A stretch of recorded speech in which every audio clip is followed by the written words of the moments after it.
Hello, dear student. Today we will start the new chapter number 2. The chapter name is Force and Law of Motion.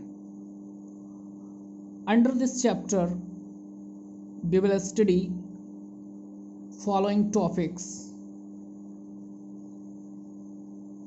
force and its effects,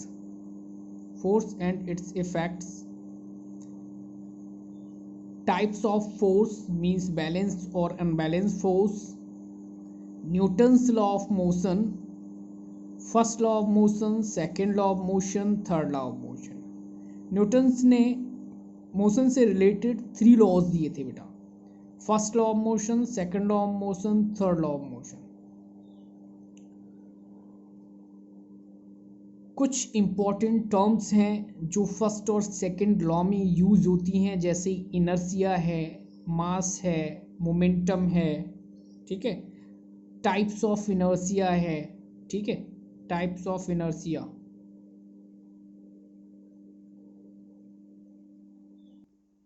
and law of conservation of momentum है.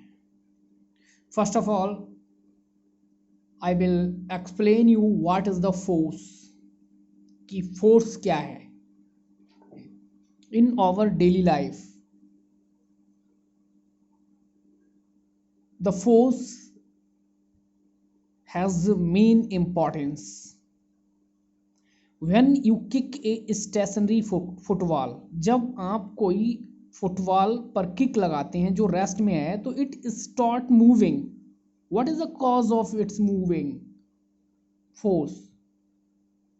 When you want to open a door so as to enter into room, जब आप room में enter करते हैं तो उसका door को open करते हैं, तो you push the door inwards. तो उस पर एक पुश क्या करते हैं? फोर्स अप्लाइड करते हैं. You pull a door while closing the door of room. तो फोर्स का बहुत ही मेन इंपॉर्टेंस है हमारी लाइफ में, और उसी फोर्स को हम यहाँ आज एक्सप्लेन करने जा रहे हैं, स्टडी करने जा रहे हैं. तो फर्स्ट ऑफ ऑल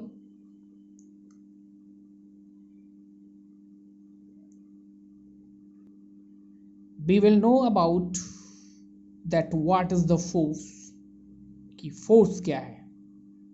ठीक है. तो फोर्स की डेफिनेशन की बात करते हैं सबसे पहले. तो फोर्स इज ए पुश और pull of an object is called force.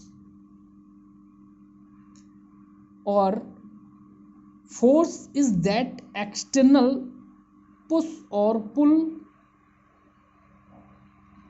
an object which change or try to change the position of object. ठीक है.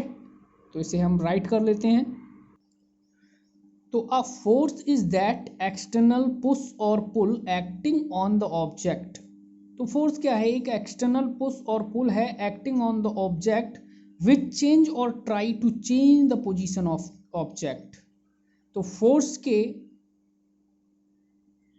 कारण जो ऑब्जेक्ट होता है उसकी डायरेक्शन और पोजीशन दोनों चेंज हो जाती हैं. तो फोर्स में also change the shape and size of an object. तो बॉडी का या ऑब्जेक्ट का शेप और साइज को चेंज कर सकता है ये. नेक्स्ट एक और डेफिनेशन ले लेते हैं जो एक फार्मूला से है, F equal M A. M क्या है? फोर्स. एम है मास. ए है एक्सीलरेशन. तो according to this formula the product of mass and acceleration is called force. ठीक है. यूनिट ऑफ फोर्स, यानी हम किसी भी क्वांटिटी को किस यूनिट में मेज़र करते हैं, किस में मेज़र करते हैं, वही उसकी यूनिट कहलाती है। तो यूनिट ऑफ फोर्स क्या होता है? यूनिट ऑफ फोर्स होता है न्यूटन। ठीक है, इसे एन से डिनोट करते हैं। अब ये आया कैसे, ये देख लेते हैं। Unit of force F equal होता है हमारा फार्मूला एम ए। तो एक और होता है इसका न्यूटन ऑफ फोर्स, और एक यहाँ से निकल आएगा किलोग्राम मीटर पर सेकेंड स्क्वायर। ठीक है, ये होता है एमकेएस और एसआई यूनिट में। ठीक है, तो एफ इक्वल एम ए। अब फोर्स का हमें यूनिट फाइंड आउट करना, मास को किस में मेजर करते हैं? किलोग्राम में। और एसिलेशन का होता है मीटर पर सेकेंड स्क्वायर। ठीक है, तो 1 किलोग्राम मीटर पर सेकेंड स्क्वायर किसके इक्विवेलेंट होता है? 1 न्यूटन के। तो एसआई यूनिट ऑफ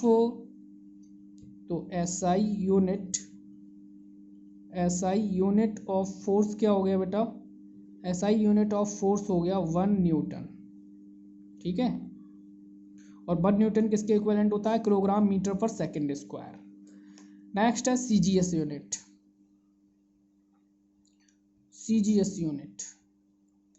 ये एसआई यूनिट था। ठीक है, एसआई मतलब international of system of unit. ठीक है, सिस्टम ऑफ इंटरनेशनल यूनिट भी कह सकते हो। सीजीएस होता है सेंटीमीटर ग्राम सेकेंड यूनिट, इसमें ये होता है डाइन।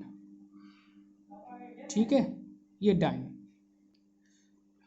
अब नेक्स्ट है हमारे पास relation between newton and dyne. अब न्यूटन क्या है? यूनिट है एसआई यूनिट फोर्स का, और डाइन क्या है? सीजीएस यूनिट फोर्स का। दोनों ही यूनिट क्या हैं? फोर्स के हैं, बट दोनों में रिलेशन क्या होता है? ठीक है, तो 1 न्यूटन इक्वल 10⁵ डाइन होते हैं। ठीक है, और ये कभी कभी इस तरह से भी लिखा होता है 1 डाइन इक्वल 10⁻⁵ न्यूटन। ठीक है, आपको ये लर्न करना है, वेरी इंपॉर्टेंट।